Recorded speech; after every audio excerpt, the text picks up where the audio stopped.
नमस्कार मित्रों, आप सभी को आंवला नवमी की हार्दिक शुभकामनाएं। कार्तिक मास की कथा कहानियों में आज हम आंवला नवमी के विषय में बता रहे हैं। यह व्रत कार्तिक शुक्ल पक्ष की नवमी तिथि को किया जाता है। सतयुग का प्रारंभ भी इसी तिथि से यानी इसी दिन से हुआ था।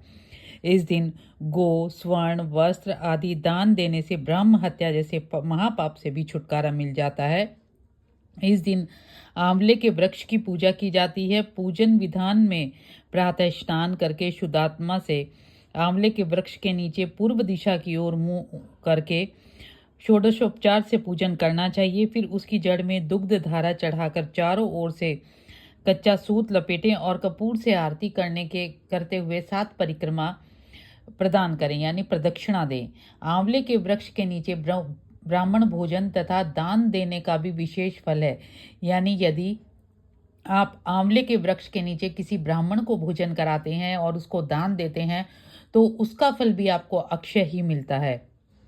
आंवले के व्रत की जो कथा है वो इस प्रकार से है कि एक आंवलिया राजा था जो रोजाना 1.25 मन सोने का आंवला दान करके ही खाना खाता था, जीमता था। एक दिन उसके बेटे बहू ने सोचा कि अगर इतना आंवला रोज दान करेगा तो सारा धन ही खत्म हो जाएगा। बेटा बाप से कहने लगा कि ऐसे तो आप सारा धन लुटवा दोगे, अब आंवला दान नहीं करना। राजा रानी दुख के मारे उजाड़ खेत में जाकर बैठ गए।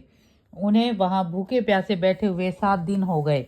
राजा आंवला दान नहीं कर सका और आंवला दान किए बिना खाना कैसे खाए। जब भगवान ने सोचा कि अगर मैं इसका सत्य नहीं रखूंगा तो दुनिया में कोई भी मुझको क्यों मानेगा, भगवान ने राजा से स्वप्न में कहा कि तू उठ और देख कि तेरे पहले जैसा ही राजपाट हो रहा है। आंवले का पेड़ उग रहा है, उठकर आंवला दान करो और जीमो। राजा रानी ने उठकर देखा तो पहले जैसे ही राजपाट और सोने का आंवला हो रहा है।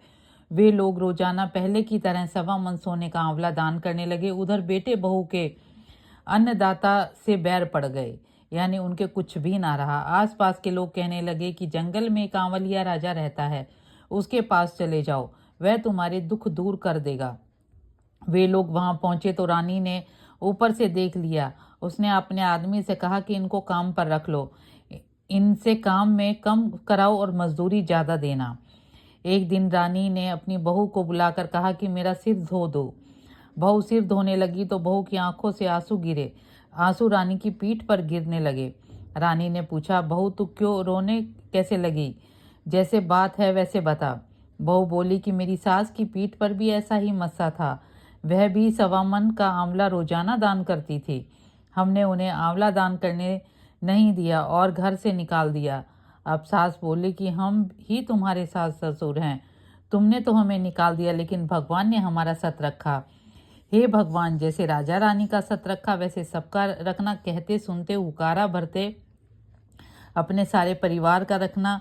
तो हमें कथा का सार इस प्रकार मिला कि अगर बड़े कुछ दान पुण्य करते हैं तो उन्हें कभी नहीं रोकना चाहिए और उनके साथ मिलकर हमें भी दान पुण्य करना चाहिए। क्या पता उनके ही भाग का हम गा रहे हों। तो आप सबको कथा कैसी लगी आंवला नवमी की, और आप सभी का वीडियो में लास्ट तक जुड़े रहने के लिए बहुत बहुत धन्यवाद। जो भी छोटी छोटी आंवला नवमी के प्रति जानकारियां होंगी वो मैं शॉर्ट्स के जरिए आप तक पहुंचाऊंगी। उम्मीद करती हूं आपको वीडियो पसंद आई। वीडियो को लाइक कीजिए, शेयर कीजिए और अभी तक अगर आपने चैनल को सब्सक्राइब नहीं किया है तो चैनल को सब्सक्राइब जरूर कीजिए। बोल कार्तिक महाराज की जय।